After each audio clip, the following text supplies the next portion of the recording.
కడప నగరంలోని బహుజన నగర్తో పాటు పలు ప్రాంతాల్లో త్రాగునీటి సమస్య తీవ్రంగా ఉందంటూ స్థానికులు శుక్రవారం కార్పొరేషన్ కార్యాలయం ఎదుట ఆందోళన చేపట్టారు. ఖాళీ బిందెలతో ప్రధాన ద్వారం వద్ద బైఠాయించి అధికారులకు వ్యతిరేకంగా సిపిఐ నాయకత్వంలో నినాదాలు చేశారు. తమ ప్రాంతాల్లో త్రాగునీటి సరఫరా సక్రమంగా లేక తీవ్ర ఇబ్బందులు పడుతున్నామని ఆవేదన వ్యక్తం చేశారు. పలుమార్లు అధికారులకు వినతి పత్రాలు ఇచ్చినా సమస్య పరిష్కారం కాలేదని ఆరోపించారు. వెంటనే తాగునీటి సరఫరాను పునరుద్ధరించి శాశ్వత పరిష్కారం చూపాలని డిమాండ్ చేశారు. సమస్యను పట్టించుకోకపోతే మరింత ఉధృతం చేస్తామని హెచ్చరించారు. మాది సాగర్ కాలనీనే సార్. నీళ్లు వదిలినా కూడా అసలు ఎలా వస్తున్నాయంటే ఆ నీళ్ళు తాగేదానికి కూడా మాకు అంత విరక్తి వస్తుంది సార్. మొత్తం డ్రైనేజ్ వాసన వస్తుంది. ఈ పొద్దు వచ్చినా కూడా మా ఇళ్ళలో పట్టుకునేటి అవే వాడుకుంటున్నాం. మేము తాగనికి కూడా అవే వాడుతున్నాము. పిల్లలకు అనారోగ్యాలు వచ్చి జ్వరాలు వచ్చి బాగాలేకుండా పడిపోతున్నారు. మాకు ఇప్పుటాంచిగా సార్ చాలా రోజుల నుంచి అవే వస్తున్నాయి. డ్రైనేజ్ నీళ్ళే వస్తున్నాయి. మా అక్కడికి చెప్పింటే కన్నా ఆ నీళ్ళు వదిలేకు ఎక్కడన్నా పైప్ లీకేజ్ అయిందేమో అమ్మా అని అంటున్నారు. అసలు మాకు 10 రోజులు అయింది సార్ నీళ్ళు రాక. మంచి నీళ్ళే రా సార్. వారం రోజులు అవుతుంది సార్ మాకు నీళ్ళు వచ్చి. 10 రోజులు అవుతుంది మేము నీళ్ళు పట్టుకోకుండా మేము ఎట్లుండాలి సార్? అక్కడ చాలా ఇబ్బంది అయిపోతుంది. మాకు నీళ్లు లేవు, కాలువలు లేవు, చాలా ఇబ్బంది. డ్రైనేజ్ లేవు, ఏం లేవు. మేము ఎంత ఇబ్బంది అయిపోతుంది సార్. దానికి ఏదో ఒకటి పరిష్కారం చేయమని చెప్పమని అడుగుతున్నాం సార్. ఎమ్మెల్యే గారిని, అందరినీ, మాధవరెడ్డి గారిని, శ్రీనివాసులరావు సార్ని, మా చంద్రబాబు నాయుడు గారిని అందరినీ అడుగుతున్నాం సార్.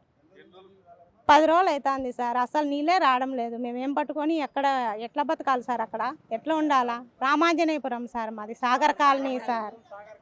సరిగా రావడం లేదు సార్ అందరికీ నీళ్ళు. అట్లా ఇబ్బంది అయిపోతుంది సార్. మాకు సమస్య పరిష్కరించండి. కడప పట్టణంలో తాగునీటి ఎద్దడి అనేది తీవ్రంగా ఏం లేదు. రోజు మార్చి రోజు ఇస్తున్నాము. ఎక్కడైనా బోర్ రిపేర్ అయినా ఇమీడియట్లీ ట్యాంకర్ పంపిస్తున్నాం, బోర్ని రెక్టిఫై చేస్తున్నాము. ప్రస్తుతానికి మైలవరం డ్యామ్ నుంచి ఇడిచిన నీళ్ళు ఆదినిమ్మైపల్లి దాకా వచ్చేసింది. ఇంకో 2 రోజుల్లో లింగంపల్లికి రీచ్ అయిపోతుంది. ఈరోజు నైట్ 2 రోజులు చెప్తున్నాను. 2 రోజులకు లింగంపల్లి రీచ్ అయిపోయిన తర్వాత యథాతథ స్థితిలో వాటర్ సప్లై అనేది రెస్టోర్ అవుతుంది, ఇస్తాం. ఎవరు కూడా ఆందోళన చెందాల్సినటువంటి అవసరం లేదు. ఎవరికైనా నీటి సమస్య అనిపిస్తే ఇమ్మీడియట్లీ వారి సమీప సచివాలయంలో అమ్యూనిటీ సెక్రటరీ అని ఉంటాడు. ఫస్ట్ రెస్పాండెంట్ అతనికి వెళ్ళి రిటర్న్గా ఇవ్వండి. ఆ తర్వాత ఇంకా మీకు అక్కడ కూడా పరిష్కారం కాకపోతే మా కార్యాలయానికి వస్తే ఏఈ ఉంటాడు, డిఈ ఉంటాడు, ఎస్సీ ఉంటారు, కమిషనర్ నేను ఉంటాను. మీరు ఇక్కడ దాకా రావడానికి ఇబ్బంది అయిపోతే కమాండ్ కంట్రోల్ రూమ్లో మీరు టోల్ ఫ్రీ నెంబర్ ఉంది, టోల్ ఫ్రీ కూడా మీరు రైజ్ చేయొచ్చు ఇష్యూని. రెగ్యులర్ మానిటరింగ్ జరుగుతూ ఉంది. ప్రతి సచివాలయంలో ఒక ఇంజనీర్ ఉన్నాడు, amenity secretary, well qualified, BTech MTech చేసిన పిల్లలు, వాళ్ళు చూసుకుంటారు. ఎక్కడ సమస్య లేదు. ఏదైనా సమస్య ఉంటే మా దృష్టికి తీసుకొస్తే ఇమీడియట్లీ రికమెండ్.